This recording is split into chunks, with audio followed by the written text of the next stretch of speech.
Magandang hapon po, pwede po makaabala kahit 1 minute lang. Yes. Tay, tanong ko lang po, sa darating na halalan po, sino po yung napusuan mo sa tatlo at bakit? Ito.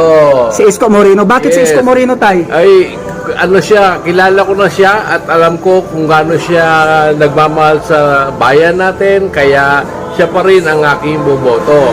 At gawin niya yung mga hindi niya natapos para sa bayan, sa atin, sa Tondo. Lalo na sa Tondo, dahil taga Tondo, kilala ko si Mayor Isko.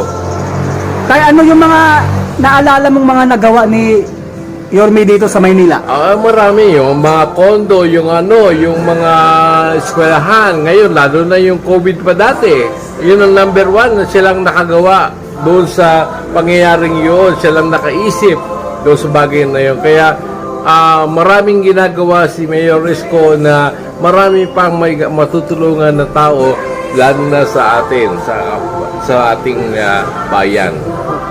Anong mensahe niyo po kay Yorme, Tay? Mayor, wag ka mag-alala. Tayo, katuwang mo kami sa iyong layunin para sa bayan.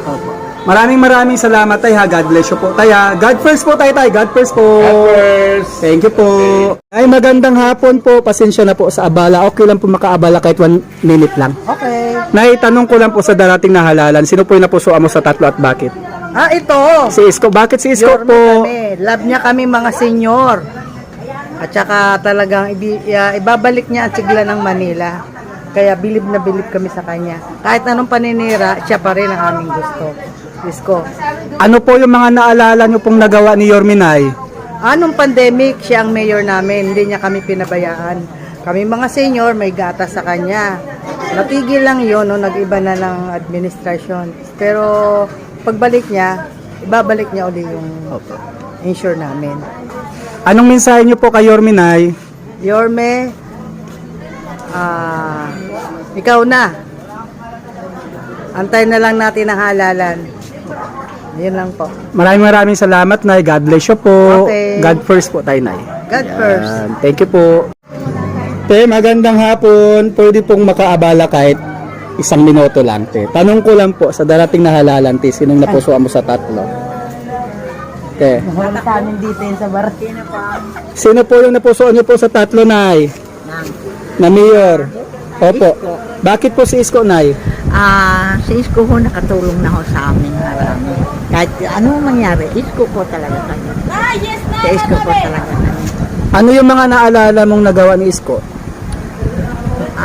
Nagawa niya, eskwelahan, ospital, maraming nagawa siya. Opo. Saka yung nagkaroon ng pandemic, siya ang sumuporta sa amin na bigay ng mga yung hotbot. Opo. Kaya ho, kahit anong talaga mangyari, Isko po kami. Anong mensahe mo kay Isko, Nay?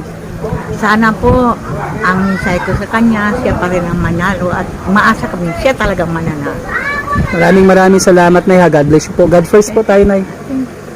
Thank you po. Nanay, magandang hapon. Pwede po makaabala kahit 1 minute lang, Nay? Ano po yun? Nay, tanong ko lang po, Nay, sa darating na halalan po, sino po yung napusuan mo sa tatlo, Nay? Isko Moreno, Sambay Sosa, Hani Lacuna. Isko pa rin. Bakit po si Isko, Ay, Nay? nasubukan na namin. Huwag naman nakahiyaw, marumi ko. Nay, ano po yung mga naalala mong nagawa ni Isko? Yung mga ospital. Yung marami siyang napatayo ng ospital. Tapos yung COVID, maano kami yung palaging may ayudang dumarating sa amin. Tapos, Anong mensahe mo kay Isko po? sana hindi siya magbago sa paggawa dito ng kabutihan sa Maynila. Opo, maraming salamat, Nay, ha. God bless you po. Nay, magandang hapon po, Nay. Pasensya na po sa bala. Okay lang po makaabala kahit 1 minute lang. Nay, sa darating na halalan po, sino yung napusuan mo sa tatlo at bakit? Bakit po si Isko, Nay? Maalalahanin siya. Yun na. Opo. Ano yung mga naalala mong nagawa ni Isko? Marami. Mas eskwelahan, tapos yung mga building. Ganun. Nay, anong mensahe mo kay Isko, Nay? Sana manalo ka. Maraming salamat, Nay, ha. God bless you po. God first time po tayo, Nay. God first po. Magandang hapon, pwede pong makaabala sa inyo kahit 1 minute lang. Survey lang tayo. Okay lang po, kuya. Tanong ko lang po, kuya, sa darating na halalan, sino po yung napusuan mo sa tatlo at bakit? Si Isko. Bakit po si Isko, kuya? Wala namang, yan, magaling. Opo. Siya naglinis ng Divisoria eh. Opo. O, di ba? Yun lang. Basta isko. Anong mga naalala mong nagawa ni Isko, kuya? Yan, mga hospital ng Tondo, mga eskwelahan, mga condominium, o, di ba? Mga para sa matatanda. Okay. Marami naman siya yun. Anong mensahe mo kay Isko? God first. God first po. Po, maraming salamat, kuya. God first po tayo. God first. Thank you po. Te, magandang hapon, te. Pwede po makaabala kahit 1 minute lang. Te, tanong ko lang po, te, sa darating po na halalan, sino po yung napusuan mo sa tatlo at bakit? Ituro mo nga dyan, te. Isko Moreno. Bakit si Isko Moreno, te? Dahil marami siyang nagawang maganda sa amin. Lalo na sa ayudang naibigay niya, no? Lalo na sa pandemic. Talagang nasuportahan niya ang mga tao.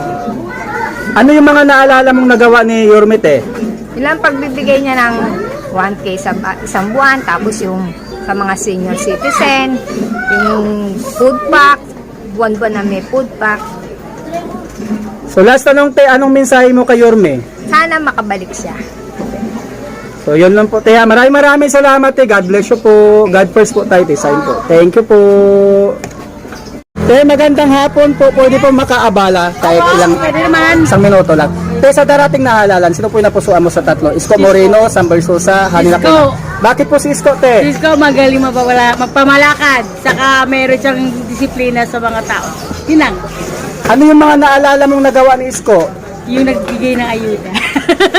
Saka yung nagpaano siya ng mga curfew para hindi magkaroon ng hawan.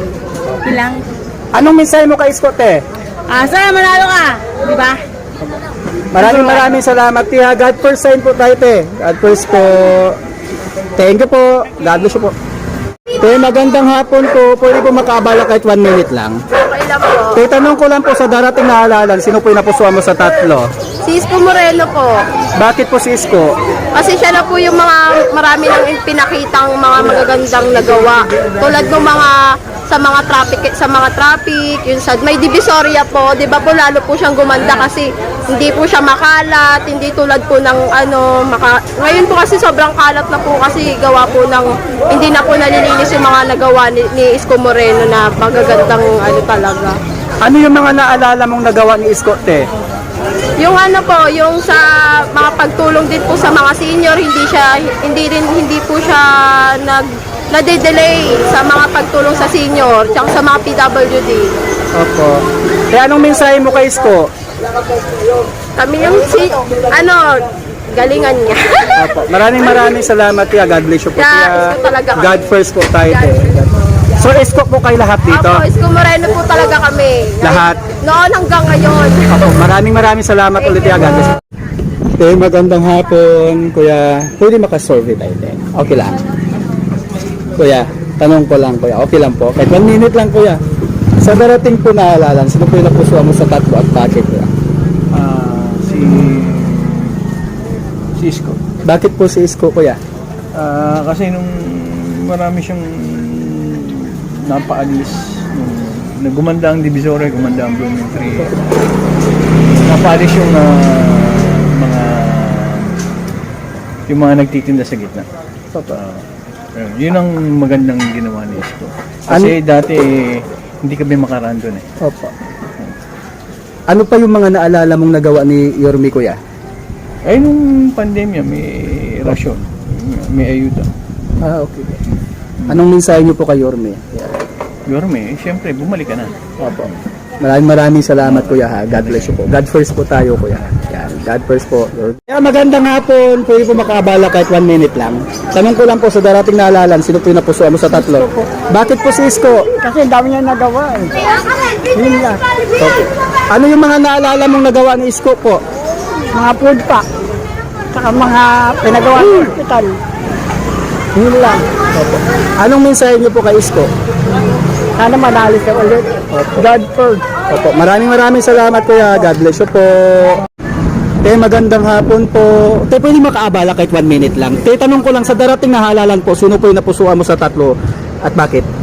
Si Yorme ang gusto kong mayor. Si Yorme subok na at mabait po na artista. Simulat sa pool siya po talaga binoboto ko. Wala na po ako ibang iboboto. Congressman ko, Ermix. katim ko silang dalawa. Ano yung mga naalala mong nagawa ni Yormit? Nung kabataan ko, kasi barkada yan ng pinsan ko is Kuya Alan, ng Babacho yan dati. Subok niya na yung hirap talaga ng buhay. Galing siya sa hirap, kaya siya po talaga yung idolo namin na iboboto. Ano yung mga naalala mong mga nagawa ni Yorme dito sa Maynila? Yung pinaganda niya po yung Maynila, pinaluwag niya po. Tapos lahat po ng mga tao natulungan niya. Yung hospital po, lahat po natulungan niya po yung. Lalo po yung hospital po yung anak ko, nanganak po ko sa hospital ng GAT. Libre po lahat. Wala po akong ginastos. Anong mensahe mo kay Yormit? Mensahe ko po kay Mayor Yorme, sana po pagpatuloy niyo po yung nasimulan niyo simula nung namulat po kayo sa hirap. Dapat po maraming mahirap pa rin po yung matulungan niyo. Te, maraming salamat. God bless you po. Te, God bless first din po tayo. Te, God God first po. Thank you po.